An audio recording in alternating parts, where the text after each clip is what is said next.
In June of 1972, I received 2 different kinds of cartoon books. One of them was inside this church. Guess which one it was? Hi, I'm David Daniels from Chick Publications. When I wasn't with my dad, I used to go to church with Grandma and Grandpa on Sundays. And in this church, they didn't really talk about salvation, and I didn't hear about Jesus except during Christmas and Easter, but Grandma let me sit next to her, and I could draw in color as I did. One day, after the service, everybody cleared out to go in the fellowship hall. I looked at the organist bench, and there it was. Now, I knew the rule.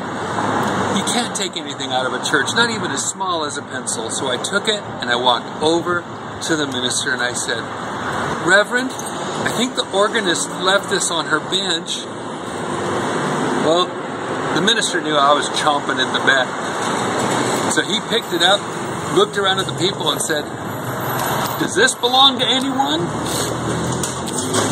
No? No one dared to claim it was theirs. So he looked at me and said, "Then this must belong to you, son."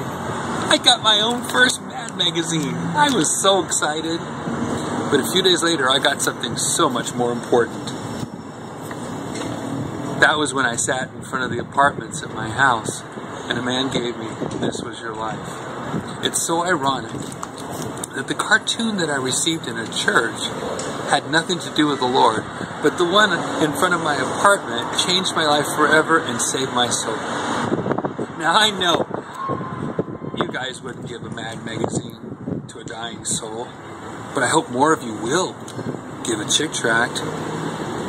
As you know, it is something that the Lord can use to save a soul. And a lot of yours were saved that way, just like mine was. So when you come to my church, I hope you find a lot of Chick tracts, but don't expect to find a Mad magazine. God bless you, and have a wonderful day.